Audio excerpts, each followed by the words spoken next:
24 июня 1812 года французская армия под командованием императора Наполеона Бонапарта пересекла пограничную реку Неман и вторглась в пределы Российской империи. Началась Отечественная война 1812 года, в которой наряду с регулярной армией приняли участие многочисленные нерегулярные формирования, в том числе башкирские полки. Как сражались воины Башкортостана на полях сражений и каков их вклад в изгнание чужеземных захватчиков.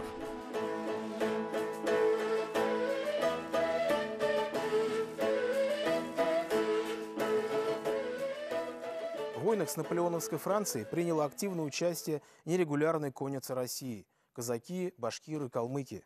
Именно в этот период родилась их мировая слава, отраженная в литературе, живописи и кино.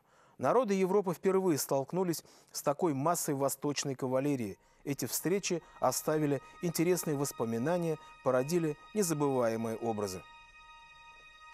К началу Отечественной войны 1812 года башкирские войны уже 200 лет являлись составной частью вооруженных сил России. Они сражались против поляков в смутное время, ходили походами в Крым и под Азов, участвовали в Северной войне против шведов, а в Семилетнюю войну против пруссаков. Множество башкирских полков участвовало в войне Четвертой коалиции против Наполеона, проходившей на территории Пруссии в 1806-1807 годах и закончившейся, как известно, заключением Тильзитского мира между Францией и Россией. В Версале сохранилась картина художника Бержере. Александр I представляет Наполеону в Тильзите калмыков, казаков и башкир 9 июля 1807 года. Башкирский воин, вооруженный луком со стрелами и саблей, стоит на переднем плане.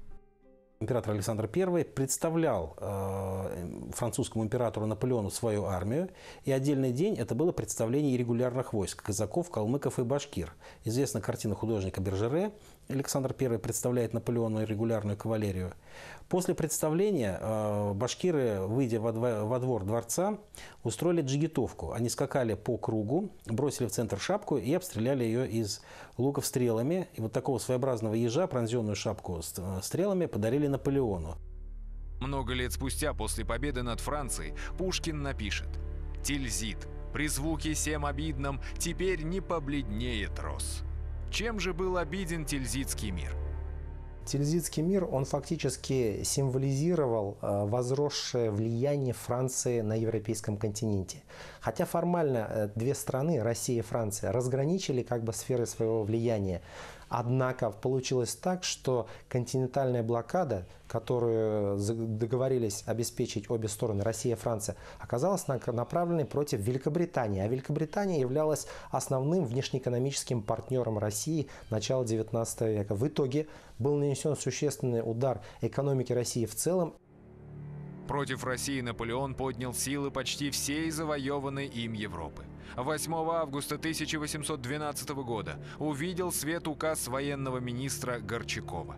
«Я имел счастье подносить государю-императору предлагаемую у сего записку, содержащую в себе правила, на основании коих предполагается составить один атаманский тысячный полк из войска Оренбургского и от 10 до 35 сотенных полков из башкирского и мещерякского народов.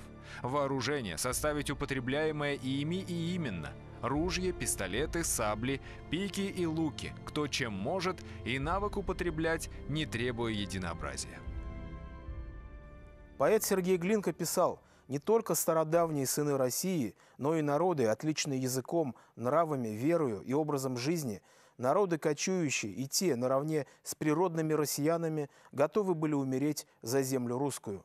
Мордва, типтяри, мещеряки, черемисы ревностно и охотно шли на службу. Башкирцы оренбургские сами собой вызывались и спрашивали у правительства, не нужны ли их полки». Всего начиная с 1811 по 1814 годы Башкортостан выставил на войну 20 башкирских, 2 мишарских и 2 типтярских полка, а также Уфимский пехотный полк.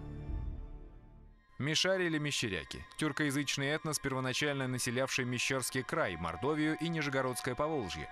В 30-е годы были причислены к татарам. Типтяри – этносословная группа смешанного происхождения, обитавшая на башкирских землях в качестве арендаторов. Пока в Башкирии шло формирование определенного указом числа войсковых подразделений, 2 башкирских полка и 1 тептярский с самого начала войны находились на линии фронта. Первый башкирский полк входил в состав летучего корпуса атамана Платова. В начале войны речь шла о том, что необходимо было прикрывать отступавшие русские армии, которые должны были соединиться друг с другом. И большая роль лежала на арьергарде. Арьергард, во главе которого стоял Платов, который должен был остановить хотя бы на день или на 2 продвижения французов, чтобы дать оторваться основным силам от преследования французами. И здесь большую роль сыграл первый башкирский полк, как, кстати, и первый тептярский полк, но первый башкирский полк вел практически ежедневно боевые действия в ходе лета 1812 года. Первым серьезным делом стало сражение в местечке Мир с польскими уланами генерала Турно. У Платова были атаманский Донской, первый башкирский, перекопский, крымско-татарский, ставропольский, калмыцкий полки, а также драгуны. Он атаковал в лобовую наступавших польских улан, чего они не ожидали. Более того, в действие вступили башкиры первого башкирского полка и ставропольские калмыки, которые окружили вокруг ставших и остановившихся в недоумении польских улан и, носясь вокруг них вот кольцом, осыпали их массой стрел и, в общем-то, кололи пиками. Польский генерал Турно впоследствии вспоминал: следуя по дороге на Турце, не видел никого, кроме казаков, башкиров, калмыков, которые обычно двигались галопом, проскальзывая от оврага к оврагу, чтобы стрелять с более близкого расстояния. Я никогда не слышал воя столь ужасного, чем тот, который поднялся в этот момент. Толпы башкиров, калмыков и казаков обошли кругом эти неподвижные эскадроны, отрезая им отход и связывая их узлом. Победа была полной, бригада Турно разбита на голову. Поляки сражались отчаянно. Все пленные, доставшиеся Платову, были переранены. Сражение под Миром стало первой победой русского оружия в войне 1812 года. Она развеяла миф о непобедимости наполеоновских войск и воодушевила всех на новые подвиги. В это же самое время второй башкирский полк, находившийся в составе 3-й обсервационной армии Тормасова, принял участие в сражении под городом Кобрин. Обсервационная армия генерала Тормасова стояла южнее Западной армии. Наполеон бросил против нее 7-й саксонский корпус генерала Ренье, который занял небольшой белорусский город Кобрин. 27 июля к нему подошли русские войска, и завязался бой. Противник закрепился на окраинах городка. Тормасов в донесении царю писал: «Приказал я графу Ламберту атаковать неприятеля казачьими полками Власова, Евпаторийским татарским и 2-м башкирским, и стараться выманить его из сей позиции, где он находился под прикрытием пушечных выстрелов в открытом поле». После нескольких атак кавалерии и огня артиллерии саксонцы дрогнули и попытались вырваться из окружения. Но все было тщетно. 2000 саксонцев были убиты и 2500 взяты в плен. Победа под Кобриным стала первой крупной победой русской армии в начавшейся войне. На радостях Александр I наградил Тормасова орденом Святого Георгия 2-й степени. Не позабыл он и башкир.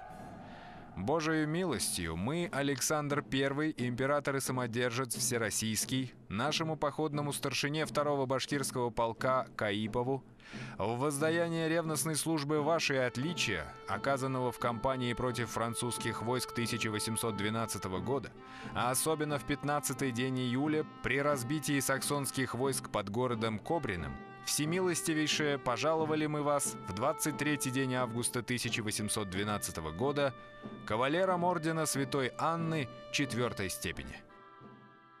Аюб Каипов, башкир рода Яик-Суби-Минг, походный старшина 2-го башкирского полка, подпоручик. После войны произведен в потомственные дворяне. Проживал в ауле Старосипяшева современного Альшеевского района Республики Башкортостан. Коснемся вопроса вооружения башкирских воинов. В отличие от казаков, которые получали оружие, порох, обмундирование и даже жалования из казны, башкиры должны были вооружаться за собственный счет. Это и понятно, ибо в отличие от казаков они были вотчинниками, то есть владельцами собственных земель. Так что одно компенсировалось другим. Да, они и не ставили эту обязанность себе в отягощение. Другое дело, как вооружаться. Ввиду непрерывных башкирских восстаний, бушевавших в течение 17 и 18 веков, царское правительство приняло ряд указов, запрещавших башкирам владеть огнестрельным оружием. В результате сложилась парадоксальная ситуация. В 17-18 веках они были вооружены лучше, чем в начале 19-го. Этим и объясняется массовое использование башкирами луков со стрелами, которыми они владели виртуозно. Именно этой особенности вооружения обязано своим возникновением их прозвище – «Северные Амуры» или «Северные Купидоны». Само название имело не совсем серьезное происхождение. Дело в том, что французы начала XIX века привыкли видеть с луками и стрелами амуров, которые изображали в контексте именно культуры ампира, стиля ампира. И увидев живых людей, вооруженных этим, оказалось, несерьезным оружием, естественно, французы отнеслись к ним несколько иронически. Однако после картины Венецианова, который рисовал карикатуры, в том числе и на французов, и в одном из сюжетов он вывел башкира и назвал его «Северным Амуром», появился новый контекст. И в российской культуре это название уже не рассматривалось как шуточно-ироническое. Какие тут могут быть шутки, если на рисунке Венецианова башкир один убивает 4 французов? Так или иначе, башкиры обходили запрет на огнестрельное оружие. По крайней мере, на картинах того времени они почти всегда изображены вооруженными ружьями и пистолетами. На одной из работ немецкого художника Георга Опица нарисованы башкиры, вооруженные пиками, саблями, луками со стрелами и пистолетами. На картине польского живописца Александра Орловского башкиры в походе мы видим воинов, вооруженных луками, саблями и огнестрельным оружием. У одного ружье с двуногим подсошником, у другого кавалерийский карабин. Было решено башкир вооружить собственным оружием. И вот здесь, кстати, многие башкиры вспомнили о спрятанном, хранящемся огнестрельном оружии. Часть башкир выступила на войну с огнестрельным оружием. Военное командование, кстати, об этом молчало и никаких возмущений, так сказать, не высказывало. Было, в общем-то, все нормально, что часть башкир имеет огнестрельное оружие. Другой специфической особенностью вооружения башкирских воинов было то, что многие из них были облачены в железные доспехи. На акварели 1809 года англичанина Филлипса мы видим башкирского воина, облаченного в тяжелую кольчугу и шлем. Всадник вооружен пикой со значком, луком и стрелами. Казаки тептярских полков были вооружены и обмундированы по образцу уральских казаков. Изображение мишарей того времени не сохранилось. Первый башкирский полк участвовал еще в нескольких арьергардных сражениях, пока не наступил день Бородина. Использование легкой кавалерии, казаков, башкир, калмыков и крымских татар в битвах с использованием огромных масс пехоты и артиллерии не было оправдано функционально. Поэтому в Бородинском сражении все они выполняли вспомогательную роль. Бородинское сражение состоялось 7 сентября по новому стилю 1812 года. Перед этим, по свидетельству очевидца, русская армия прикрывала свое отступление частой цепью стрелков, составленной из казаков, калмыков и башкир. В ходе самого сражения первый башкирский полк входил в состав корпуса атамана Платова и вместе с казаками участвовал в рейде на левый фланг и тыл французов. В тактическом плане Бородинское сражение для русской армии это был проигрыш, потому что она отступила после сражения, была сбита с своих позиций, у нее не было резервов. В стратегическом отношении это была полная победа, потому что была сохранена русская армия, было сохранено управление войсками, Наполеон потерял практически всю свою кавалерию, и Наполеон не достиг своей основной задачи – разбить и уничтожить русскую армию. Пока Кутузов с главной армией находился в Тарутино, партизаны, то есть нерегулярная кавалерия, казаки, башкиры, калмыки, тептяри, мишари и крымские татары истребили и взяли в плен 30 тысяч солдат вражеской армии. В ходе войны 12 года произошел определенный перелом. Конечно же, на войну поднялось и крестьянство, и они создавали свои отряды. Иногда в литературе ошибочно их называют партизанскими. Это были на самом деле отряды самообороны, которые защищали конкретно свою деревню, усадьбу своего помещика, не выходя дальше за пределы своего уезда. Другое дело, что были созданы армейские партизанские отряды по указанию Кутузова. Их возглавляли армейские офицеры Винценгероды, Давыдов, Сеславин, Ефремов. И вот в эти отряды была командирована и регулярная кавалерия в большом количестве. Это донские казаки, ставропольские калмыки, тептяри, первый тептярский полк, первый башкирский полк. Под впечатлением от действий партизан Кутузов пишет письмо оренбургскому губернатору Волконскому. Вы не можете представить, ваше сиятельство, радости и удовольствия, с каким все и каждый из русских воинов стремится за бегущим неприятелем, и с какой храбростью наши воины, в том числе и казаки, и некоторые башкирские полки, поражают их. Эти трудные и в то же время героические дни начала изгнания Наполеона из России нашли свое отражение в башкирском песенном творчестве, а конкретно в известной песне «Любизар». Какова история ее возникновения? Текст сложился под впечатлением от слов Кутузова, который после прочтения очередного донесения об успехах партизан радостно сказал доставившему его башкирскому Исаулу: «Любезные вы мои башкирцы, хорошо деретесь, молодцы». Исаул передал главнокомандующего своим однополчанам, и тогда родился припев из искаженных русских слов: «Любезенький Любизар, молодис, молодис». Наполеону нужен трон, места нет в земле родной. Как дошел до стен московских, так узнал, кто он такой. Любезенький Любизар, молодис, молодис.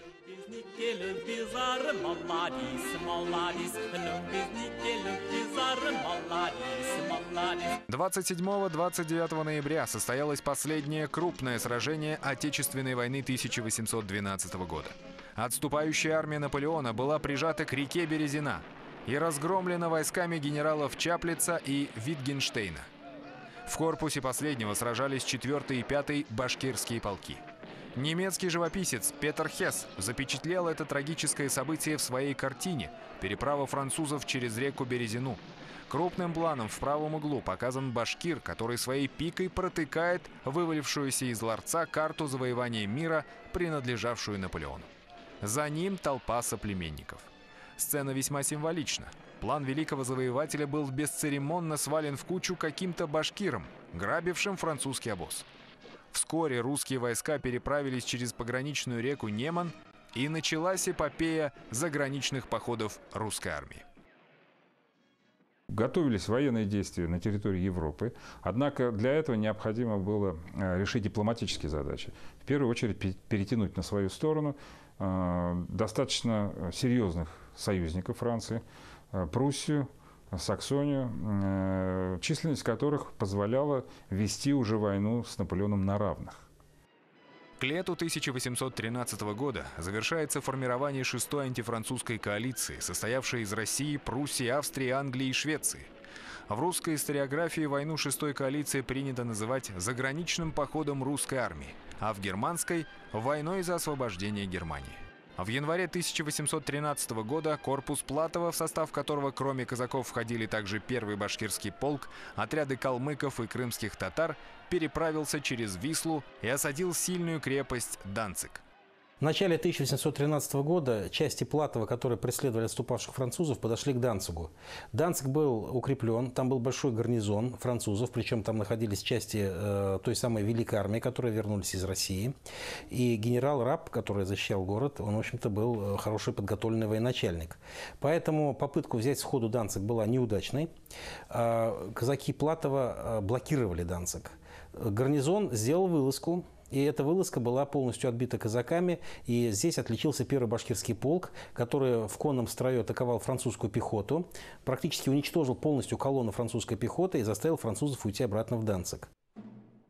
За это дело многие башкирские воины были представлены к награде.